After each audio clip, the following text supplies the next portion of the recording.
Hoor eens wat julle, ek wil net eers van my disguise, want een mens gaat lelijk gehaat word na die video. Ek weet julle haat my klaar, maar ek hou ervan, want die feit dat jy my haat beteken, jy kom kyk altyd my post, en jy like, en jy kom, en jy vat jou tyd om een typeriete te wees, typeliesje, jou typer, come on, type, anyway, worry. Ons vraag as mense wat die Here dien, hoe gaan ons as jong mense in die huis van die Here kry? Hey, hoe is dit 'n sensitive topic? Hoe gaan ons mense wat die Here dien, die Here laat dien? Amen. Maar ek het niets vir jou of is iets wat ek al baie keer gesien. Ek was in die wêreld. Ek het gedrink. Ek het geparty, maar ek beloof jou, ek wil jou gou iets sê. As ek aangestap het by die tavern, dat ek niks geld nie. Maar as ek uitstap by die tavern, dat ek so dronk van die mense hier binne, wat gevra het, ek iets om te drink.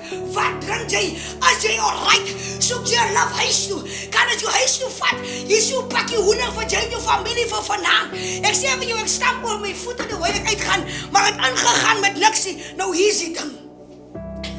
Ons dien die Here, ons vra nie van mekaar, het jy iets om te eet? Die hartseer en die realiteit van vandag is, ons mense gaan honger kerk toe, en gaan honger terug huis toe.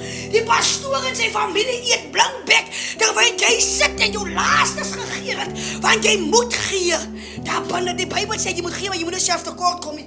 Jy is so bang vir die pastoor, want jy gaan skimp van die preekstoel af, dat jy toch maar net offers op aangooi, alles toch maandagse bode op en wys is. Dink jy God of dink jy die pastoor? Onze kerkmense het 'n kar wat dieselfde hoe gaan, maar omdat dit jy is en jou voete is vol klei, kan jy toch nie in die kar klim nie, want die kar gaat vuil word, come on. Ja, as nog 'n ander gedeelte, die Here praat met die sulkes in die kerk om te sê, gee toch net vir Wouws die laaste pakkie hoender in jou yskas. Dan sê jy, hoekom aan vir Wouws sal dit nooit doen nie. Jy maak jou eie blessings toe.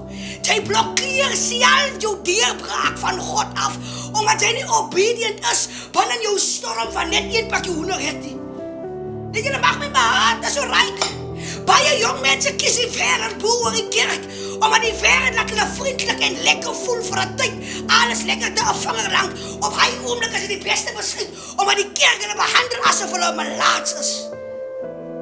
Ons kan in die huis van die Here kom en dan kyk die mense vir jou so, want jy het die worst skoene aan wat hulle aan het nie. Jy dra nie die Brazilian print wat hulle het nie. Jy het die das of die waistcoat wat hier vanaf tot hier toe maak en toe koop nie. Jou skoene is nie geblink genoeg nie.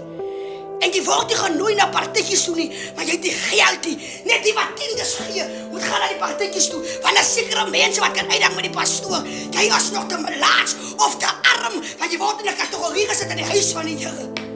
Terwyl jy by die tavern kom, almal drink met almal, en as jy nou kwaad is, môre dink ons saam, lag ons oor, gisteraand sit jy mekaar geit.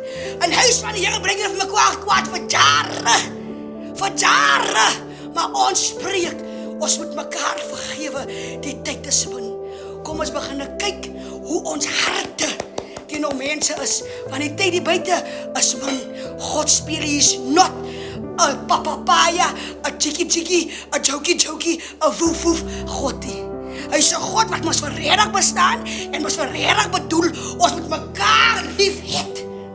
Ons moet mekaar verdra, ons moet sagmoedig wees, lankmoedig wees. Ja, jy mag nog nie meer like, wees God dan, ek sê wat die Here sê, ek moet sê man. Jy kan my nie like, want ek is in elk geval nie thee of koffie nie, hoor. Bye.